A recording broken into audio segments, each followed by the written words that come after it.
Well, welcome everybody. It is a great pleasure to be here today with Megha Swamy.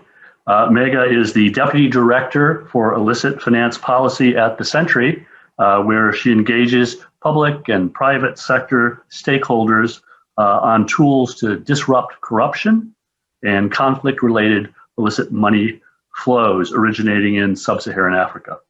Welcome, Megha. Thank you. Thank you for having me here.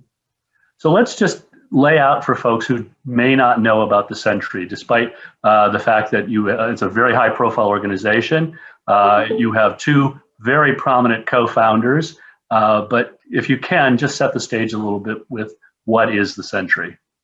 Absolutely. The Sentry is an investigative and policy unit focusing on the nexus of conflict and corruption in East and Central Africa. What this means is that we follow the dirty money connected to African war profiteers, corrupt ruling elites and their transnational network of profiteers, and seek to shut out those benefiting from violence out of the international financial system. We are composed of a number of very cool people, including financial investigators, international human rights lawyers, regional experts, also former policymakers, law enforcement officials, and even banking professionals. And what we essentially do is use open source data collection methods, data analysis, field research to put together evidence-based investigative reports that uncover corrupt networks, illicit networks that are siphoning off money from East and Central Africa, and really tracking the money flows wherever they may go. Our outlook is that when you disrupt these money flows, you make war and conflict less profitable, and you create real leverage for peace and good governance efforts. So to do this, we advocate for a number of what we call tools of financial pressure. This includes anti-money laundering measures, compliance actions by banks and private companies, law enforcement actions like asset recovery measures, and really we actively engage with a number of stakeholders, including governments, law enforcement authorities, regulators, but also banks and financial institutions, tech and mining companies, encouraging them to take action based on our public and also private reporting. So that's us in a nutshell. We were co-founded by actor and activist George Clooney and longtime activist John Prendergast. And so tell me, why was the sub-Saharan Africa chosen? Why is that the focus? Yeah, the Sentry focuses on 4 countries: the Democratic Republic of Congo, DRC, Sudan, South Sudan, and the Central African Republic.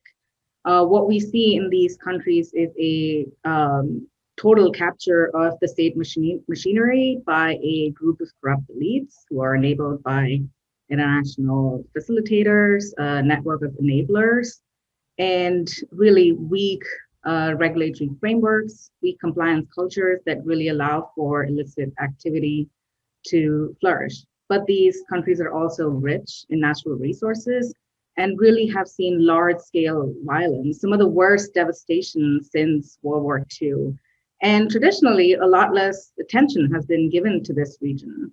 You know, a lot of these conflicts are seen as these intractable wars with mainly ethnic or tribal dimensions. But what we are trying to do is really point out that there are profit dimensions to this, that this violence is greed fueled and has connections to the global financial system. So these are regions that, these are countries, all of them. I mean, if we're going to share the characteristics that they share, is often not a history of stable government, often ethnic conflict that divides them internally, because these are countries that exist in borders that are drawn by during the colonial period, I would gather. Really? And they're also rich in resources. And so maybe you want to say something more about what typifies them. And then also, who are the exploiters? Yeah, absolutely. And you're absolutely right. The region and the countries that we're talking about have a history of brutal colonization. These countries are rich in natural resources, ivory, gold, oil, timber, copper, cobalt, you name it. That has That's something special. Cobalt is one of the things that's very important in semiconductors. And am I right? absolutely, yeah. And so is gold. I mean, gold and these tin, tantalum, tungsten are not just used in Congo. They're in your phones. There's jewelry being made out of them, and are really in the international supply chain and in the hands of consumers everywhere. And really, so there is the history of colonization, but what you see now is, a group of elites working with profiteers that are transnational, that have captured the state machinery, and who perpetuate violence to maintain or gain power. And who are these enablers and facilitators? They're everyone from shady financiers, businessmen, lawyers, real estate agents, corporate service providers, who are willing and eager to work with corrupt networks in order to profit from them, and who enable this exploitation to continue unabated. Which leads to the big question about how this all fits into the global financial community, because obviously to exploit a country, well, first of all, you want to get some of the wealth out of the country, and you're going to need capital, you're going to need partners. So how does the global financial system play into all of this? Yeah, that's a really important question. I think it's a folly to think that corruption in, for example, South Sudan remains in South Sudan, or that corruption in these countries is mainly happening in local currencies, or because a lot of these countries are cash-based economies, that they don't have touch points to the international financial system. These kleptocrats and their enablers are very much connected to the international financial system. They're funneling money out of the country in dollars and euros to basically enjoy it elsewhere. South Sudanese corruption doesn't remain in South Sudan. It almost always flows out, probably through Kenya and elsewhere. So there is a real risk to the international financial system to these corrupt money flows. So, I know that banks, and certainly this is something that our audience is very familiar with as compliance officials, have been both the good guys, sometimes maybe, and the bad guys in this whole scenario. And you have criticized banks, and you've also partnered with some banks. Tell me a little bit about that. Yeah, absolutely. From our perspective, good banks are really the ones that take stock of these corrupt money flows, who understand their widespread risks, that they're not just constrained to one particular country or one particular region, that they have pretty much tentacles everywhere, who have taken the time to understand how a certain illicit trade, for example, the trade in high risk of conflict gold works, which again has international footprints, and who have, tweaked their due diligence systems, who've incorporated typologies and red flags into their training systems, informed their personnel, informed their compliance systems against, dealing with shady actors, detecting shady and illicit activity that's connected to corruption. We have a number of banks that have reached out to us as they've conducted their own investigations, and some of the actors or entities or typologies that we've uncovered, and inform their own systems. Here at the Sentry, we also conduct banking roundtables. We reach out to banks as well, really, taking a fine-tooth comb through our evidence and helping them understand what are the risks that are that they might be exposed to. And of course, like anything else, there are the bad banks, so to say, who really allow or enable illicit activity to happen unabated, who don't have systems in place to detect or disrupt this sort of activity. A few months ago, the Sentry published a report that really highlighted a bank in the DRC, in the Democratic Republic of Congo, where basically two North Korean businessmen were able to walk in, open a bank account that gave them access to US dollars.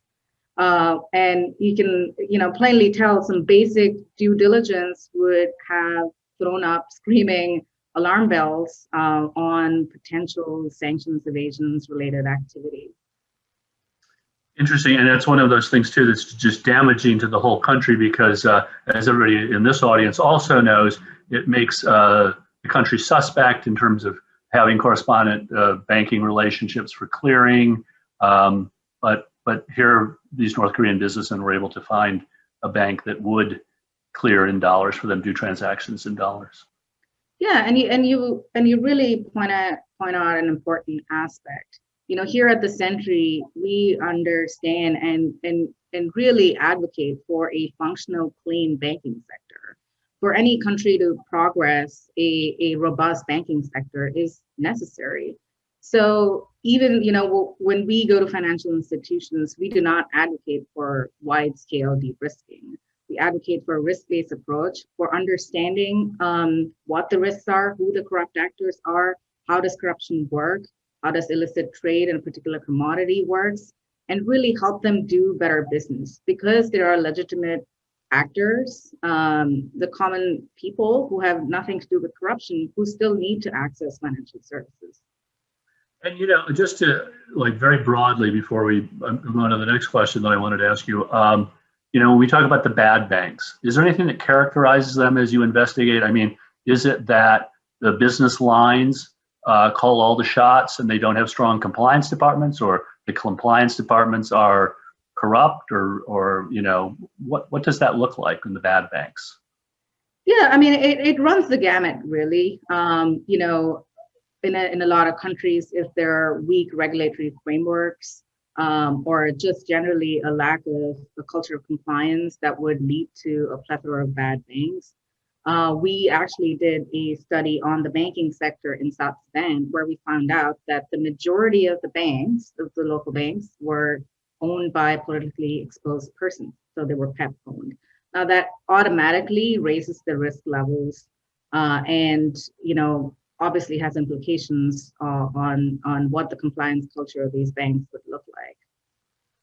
Well, that leads to, the fact that these banks, when you looked at, did you say it was the Sudan or the South Sudan? It was South Sudan. South Sudan. South Sudan. When you look at banks in the South Sudan and you realize that they're controlled by PEPs, this clearly should have been red flags for whoever they were trying to do business with outside of South Sudan. And I guess I was going to ask, was it? And maybe also that leads into a whole question about the importance of financial transparency in our, where shell companies and all of that come into play, that sometimes the PEPs are hidden.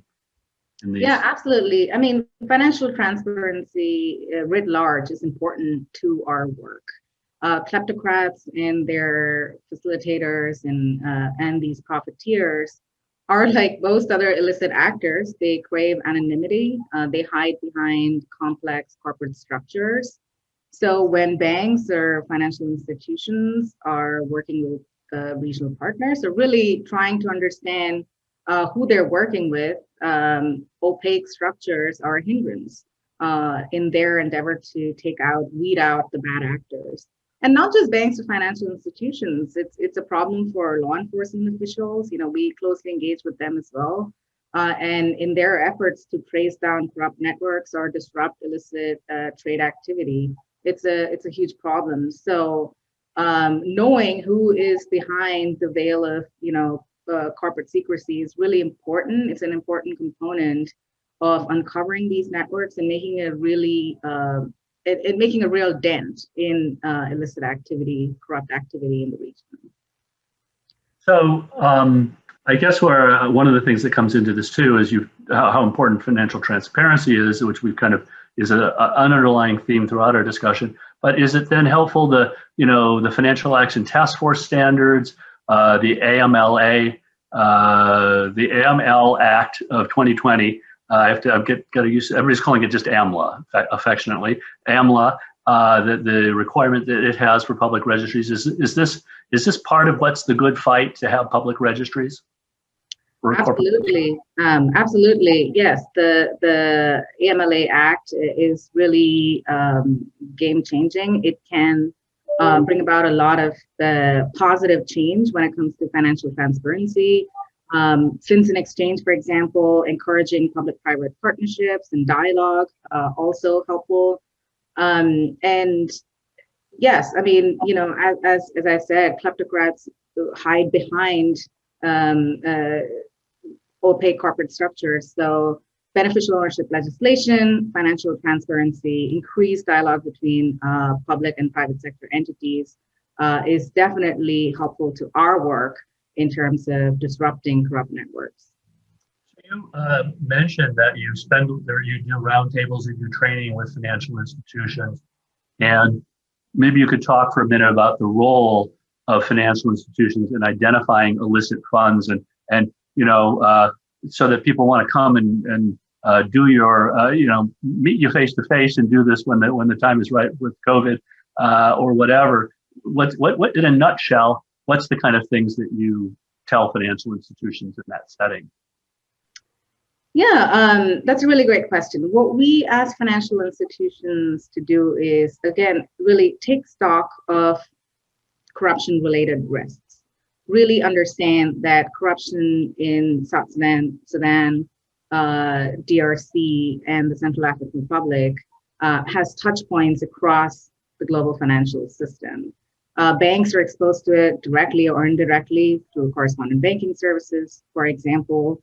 So what we do in our roundtables, in our engagement with banks is, again, provide them with investigative data on corrupt activity, help them understand typologies and red flags, for example, in the mining sector in South Sudan, or gold flows from East and Central Africa that are almost all of it that's ending up in the Middle East, in Dubai, and encouraging them to, again, incorporate those findings in their due diligence practices, into their systems, and into their training for their personnel. So they are better informed in detecting and disrupting this sort of activity. So when you know, it's just interesting, you mentioned Dubai, and we won't single out Dubai, although I won't let them off the hook either. There is Dubai, there is London, there is probably New York to some degree. What's the, talk about, you know, the way in which they are enablers, these big financial centers, and which are the key ones that we should be aware of that are the desirable destinations for this corrupt money? Yeah, I mean, I can start with gold. You know, East and Central Africa, as I mentioned before, is rich in natural resources, gold being one of them. And a lot of that gold, I mean, almost all of it, is smuggled out of those countries into neighboring countries, and then really hand carried, flown into Dubai, where there are a number of problematic frameworks that allow for that trade to happen. And you know, in the Middle East, in the UAE, gold is bought and traded, and then goes on to the to really everywhere in the world. And so banks might not have exposure to the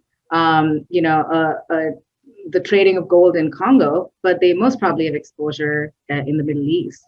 And are you dealing with clients that are in the gold business? Are you dealing with gold refiners? Well, then that probably also means that you are exposed to gold from high-risk gold from East and Central Africa. I mean, we've seen money flows from East and Central Africa really go everywhere. Kenya is a key transit point for South Sudanese money flows to flow out of the country. We found properties in outside of Melbourne, for example. A South Sudanese general's family used essentially shell companies to buy a huge house outside of Melbourne, over $1 million. We've seen a corrupt actor in South Sudan who has since been sanctioned by the US, who's a UK resident. We found connections in the US to an arms dealer. So really, corruption from East and Central Africa has found its way everywhere. And, you know, maybe we should, for a minute, to put this kind of in a human perspective. I mean, oh, it's just corruption. But the corruption often accompanies when you talk about mining gold or cobalt or whatever. These are things I don't have a great familiarity with, but I'm just aware that often there's the exploitation of human labor that's a part of this. And after that, we can talk about also the misappropriation of national wealth for a few individuals. But let's just first talk about what this means in terms of human labor and its exploitation. Yeah, absolutely. A lot of these natural resources are being exploited. So basically, whether it be armed groups, state companies that are really not funneling the money back to where it belongs, in the public coffers. And to add to this, there are terrible labor practices, terrible violence, rape, sexual exploitation that happens at mining centers. Even though there is a lot of artisanal mining happening, and these artisanal miners do need support, a lot of the times they're just plainly exploited and are really under the brunt of a lot of corrupt actors who just hijacked lucrative mining areas and mining deals for their own profit. Well, and so there's this incredible cost in terms of the quality of lives for those that are pressed into labor or are exploited for their need for labor and getting these things. There is the misappropriation. These are countries often where people earn dollars a day or a week, or so there's that disparity. There's also, usually we kind of come on this and at least touch on it so people don't forget the corrupting influence of this money coming into London when it buys real estate, or into the cities in Africa where it buys real estate. I think you've done a whole big thing on real estate in Africa. So tell me a little bit about that too. Yeah, absolutely. I mean, it's pretty well known, shady people buying properties in London, Miami, New York. What is lesser known is the funneling of corrupt money to buy properties in Africa. So basically, African kleptocrats buying property, high-end luxury properties in Nairobi, in Kampala, in Cape Town, in Windhoek. And they're really using some of the same tactics that will be familiar to anyone working in New York or London. Is the buyer a PEP?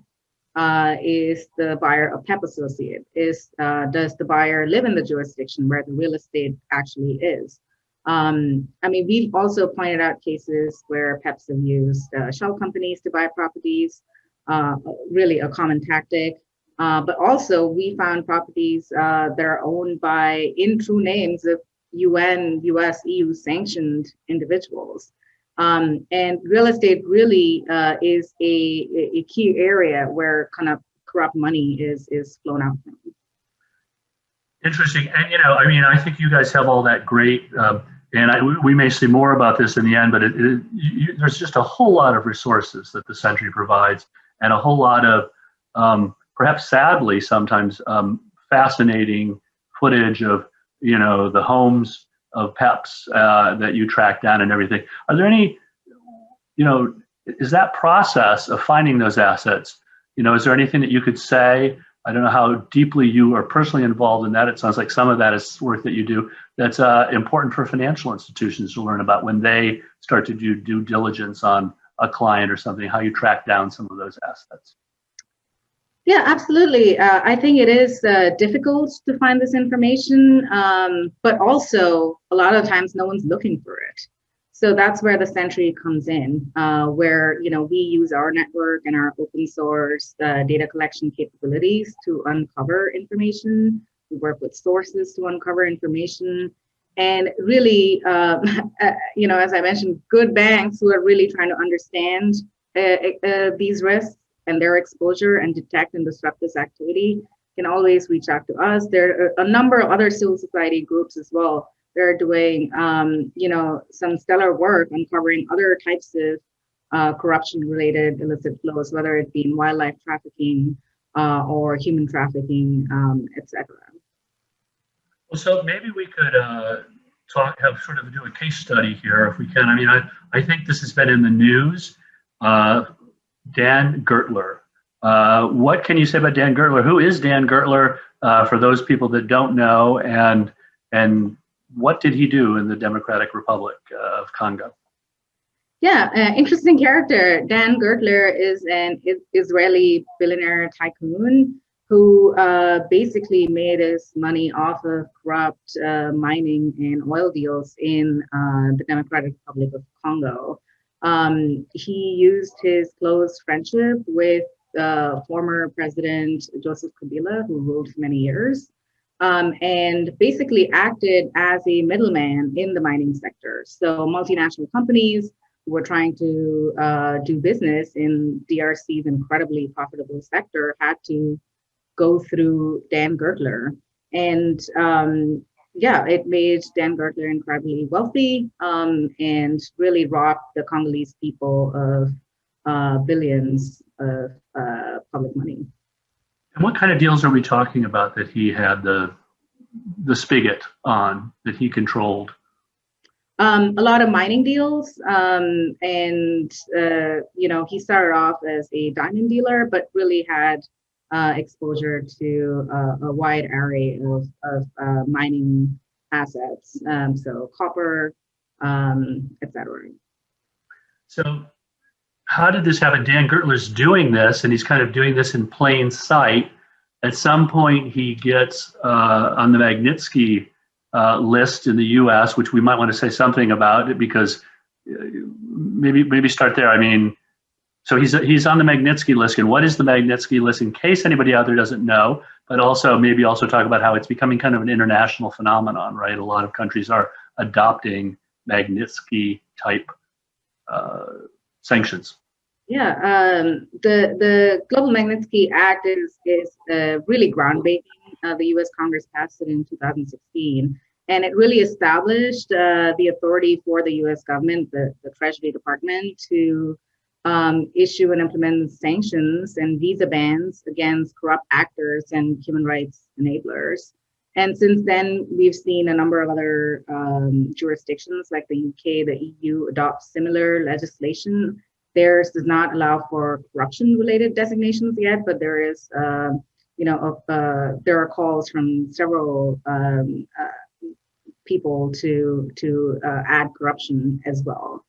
And Dan Gertler was one of the first people who was designated under this authority. He was sanctioned by the Treasury Department in December 2017. And not just him, one of his associates, and also 19 of his companies, so really a broad swath of his network.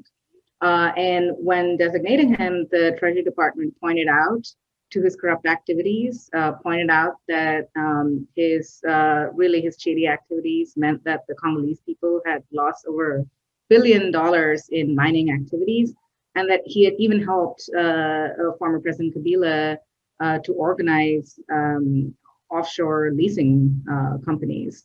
So what is interesting is that Treasury didn't stop there. They sanctioned 14 more of his companies a few months later in June 2018. And it really points to the use of global Magnitsky sanctions as part of a foreign policy. Congo was going through a really delicate time politically. President Kabila was mulling over a third term, an unconstitutional run for a third term, and a move that was opposed by several Congolese. But by sanctioning him and his network again, the U.S. signaled that they were serious about combating corruption in DRC. And we know this now, that President Kabila decided in part not to run because of the sanctions on a close associate. That's great impact. And just so that I understand, do we have a sense, as a kind of offering some red flags to the audience, how Gertler operated during this time when those sanctions were in place? What kind of other channels or alternate channels he used in terms of finance?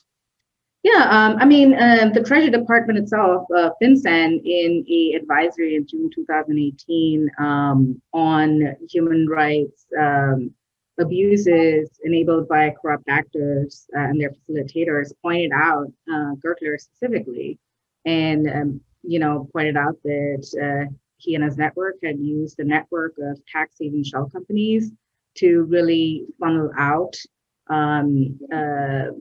wealth stolen from the mining sector. Just last year, civil society organization, investigative NGOs pointed to evidence, again, that showed that Gerdler had used a complex array of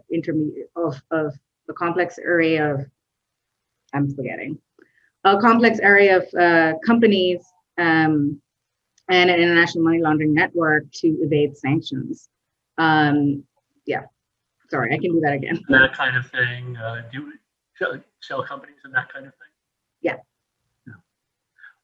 So part of the Sentry's, you do have some big victories, some big things you've done, and bring me up to speed a little bit. I know that the Sentry had some real influence in raising the outcry when, in the waning days of the Trump administration, Dan Gertler, through lobbying, through whatever, and I think we've written about it in ACAMSmoneylaundering.com, was unprecedented. Special license that allowed him to sort of get out of jail free or get out of sanctions free card. Tell me a little bit about that and what the Sentry did. Yeah, you're right. So in a secretive last-minute action, the Trump administration granted a license to Gerdler, which in effect nullified sanctions. So it allowed him for a year to access frozen funds and access financial institutions and their services. How that happened, I think, is still shrouded in a bit of mystery, but we do know, and it has been widely reported, that Gerdler hired several high-powered lawyers and lobbyists. But what is crucial then was that there was a lot of pressure, not just from civil society, but also from high-profile U.S. congressional leaders to review and revoke the license. And the Biden administration just recently did revoke the license. Well, I think it's really helpful to this audience if I can just dwell on this a minute more on the Dan Gertler thing. If there are some key takeaways from the Dan Gertler, lessons from the Dan Gertler case. Yes, I think it is license or no license. It's important for banks and financial institutions to really take note of why Treasury sanctioned him in the first place. They were pretty clear in their when they designated him that it was for corrupt activities. As I mentioned, NGOs, civil society organizations have highlighted his sanctions evasions activity. And it was also highlighted in the FinCEN advisory. So simply put, Gerdler and his network's connection to potential corrupt and illicit activity remains. So that is important for banks and financial institutions to know, even whether there's a license or not. So, we've talked about good bank behavior, bad bank behavior. Is there a final message that you kind of want to give to our audience about what they should be doing? And I'm going to end with that question that I often end with a little bit, and it's that optimism thing. Are there things that make you optimistic about what's happening out there in terms of going after kleptocrats throughout the world? Absolutely. I would say that it's not just the Sentry. There are other civil society organizations too that are doing similar work. We encourage banks to reach out to us to pay attention to what we have to say. Gerdler was sanctioned after years of pressure from Congolese and other civil society organizations, for example. So we are here to help. And also, de-risking is a real issue in East and Central Africa. We encourage banks to understand risk and take a risk-based approach to provide services to legitimate actors. And, I'd like to end with that we are getting increasing attention from banks, which is certainly encouraging. And I want to point out that, money laundering and sanctions evasions are very much linked to mass violence and corruption in East and Central Africa. But that also means that financial crime compliance professionals have a real opportunity to detect this sort of activity, to disrupt it, to weed it out, and really make room for peace and good governance efforts. Well, Megha Swamy from the Sentry, thank you so much for taking time to be here. And I really want to encourage our audience to find the Sentry online, find all of these amazing resources that you make available, and just, I don't know, keep up the good work. Thank you. Thank you so much.